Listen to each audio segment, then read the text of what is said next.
Well, I really appreciate all of you being out here on a weekday like this, 24 hours before the election.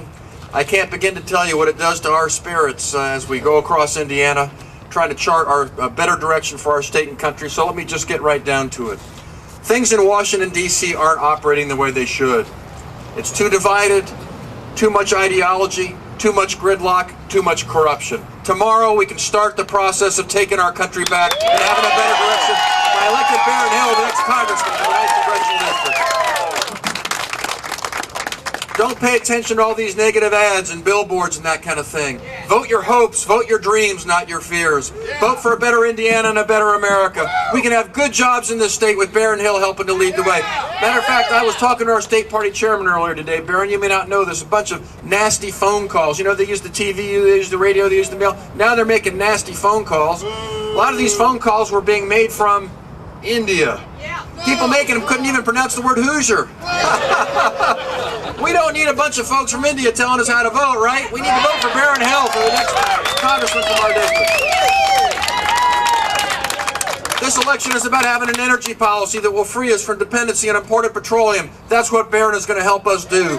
It's about getting our finances back in order. The president likes to complain about runaway spending in Washington. Okay, let's make a change and have Bayh help restrain runaway spending in Washington. We need a middle-class Bill of Rights, health care more affordable, pensions more secure, college more affordable. That's who Bayh Hill is going to fight for each and every day. Not the rich, not the powerful, but middle-class Americans across this district. That's what this election is all about. So let me just wrap it up by saying this. We got a very important decision to make tomorrow. Do not let them divide you. Do not let them appeal to fear and divisiveness and that kind of thing. Let's lift this good man up because he's running for Congress, not for himself, but for the chance to lift all of us up.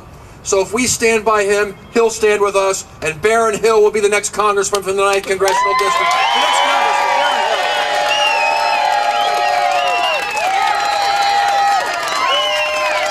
Thank you. All right. Okay. I am very privileged to have Senator Bayh introduce me here. Soon to be, I hope, President Bayh someday. Don't you agree with that? I know he's my choice for president. If he decides to go there, we're all going to be with him 100%. No question about it. Well, what, 36 hours left? We've come a long way. We can't give up yet. You know, Republicans are spending an awful lot of money trashing me on television. Yes, they are. It's so bad, ladies and gentlemen, that when I go home at night, my dog starts barking at me. But you know why they're running these negative television ads to such a degree? Because they're scared. That's exactly right. They're scared because they can't stand on their own record. That's right. Come on. They don't want to talk about how we're bogged down in Iraq, Yeah. and that the president is leading the charge on being bogged down. Yep. They don't want to talk about this huge budget deficit that the senator talked about, $9 trillion. The interest on that $9 trillion is the second largest expenditure of our nation's budget. And you know what Dick Cheney says about the budget deficit? Deficits don't matter. The great, grand old party, the Republican Party, who used to be the party of fiscal discipline, now says that deficits don't matter. And you know what? The Republican Congress feels the same. Apparently they don't think it matters as well. But you know what? Democrats thinks it matter. As a matter of fact, in the year 2000, we balanced the budget under Bill Clinton. Remember that? You send us back to Congress again and we'll balance that budget again, ladies and gentlemen, just like we've done it before. It's the Democratic Party who's the party of fiscal responsibility. They don't want to talk about health care. They just want to run their nasty ads. 45 million Americans without health care. You know why they don't want to do anything about health care? Because they're protecting the pharmaceutical companies and the HMOs and the insurance companies who are making millions of dollars off the present system. That's the reason why they don't want to do anything about health care. I'll give you an example. The CEO of WellPoint, which is an HMO in Indianapolis, made $24 million last year. You think he wants to do anything about health care? No, he doesn't. While the rest of us are paying out of the out of the park for our insurance premiums, and 45 million Americans don't have health insurance. This Republican Congress wants to do nothing. That's the reason why they're running all the nasty ads, because they don't want to talk about that. The good senator talked about energy independence.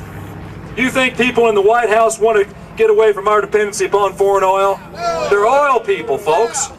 You know, their solution is to give a tax cut to the oil companies while the rest of us are spending $3 a gallon for gasoline and they're making billions of dollars. That's their solution for our energy crisis in this country.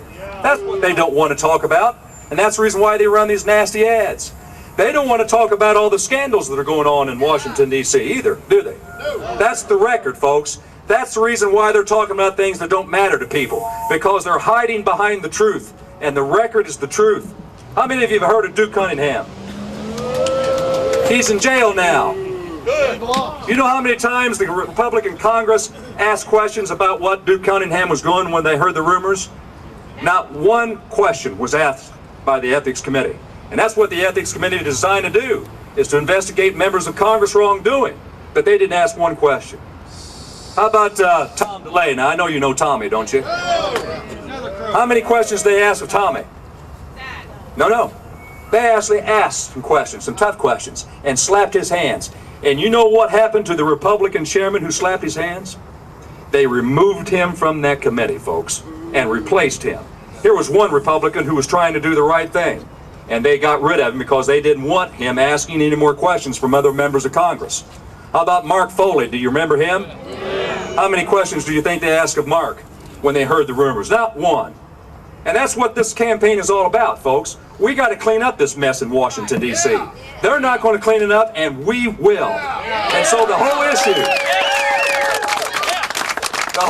now is, if you believe that everything in this country is satisfactory, that the country is moving in the right direction, that you want someone who's going to support President Bush 97% of the time, a rubber stamp for this president, then I would agree, vote for my opponent, Mike Sotero, because that's exactly what you're going to get. But if you believe that this country needs to move in a different direction, and that we need change in this country, it says it right there, and that you want a member of Congress from the 9th District of Indiana who's going to be an independent voice for Southern Indiana, Barron Hill's your guy, ladies and gentlemen. That's what you're going to get. So we've got 36 days. Let's not give up. Let's fight. Let's do this. Let me say one last thing. I want you to listen up here, folks, because this really is not just about Barron Hill anymore. This is about retaining power for those who are in power now. All this money that you see pouring in here is because the Republican Party is scared that there's going to be some changes made. And I've even talked to a lot of my good Republican friends who believe there needs to be some changes made. I had somebody stop me in my walk around the neighborhood in Seymour where I live. He rolled down the window and said, "Are you holding up all right under all this?" I said, "I'm holding up just fine." He said, "You know what, I'm a Republican, but I'm going to do something I've never done before." And I thought he was going to say he was going to vote for me.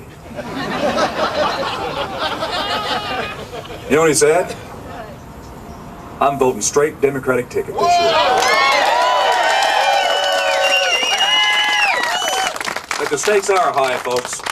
These questions that we need to be asking of Congress, all the questions that have been going on in this war, all the questions that have been going on in our construction projects and how we're spending money in Iraq, all the questions that need to be asked of members of Congress who are not behaving like they should be, those questions will not be asked unless there's a change in Washington, D.C., and that's the reason why they're pouring all this money in here. It's about power, and it's about change. And I'm looking to you and to the people who are listening in this audience that change will be on the way if you cast your vote for Barron Hill tomorrow. So folks, it's early to bed, early to rise, work like hell and organize, and we're going to sing Happy Days Are Here Again tomorrow night around 7 o'clock. Thank you.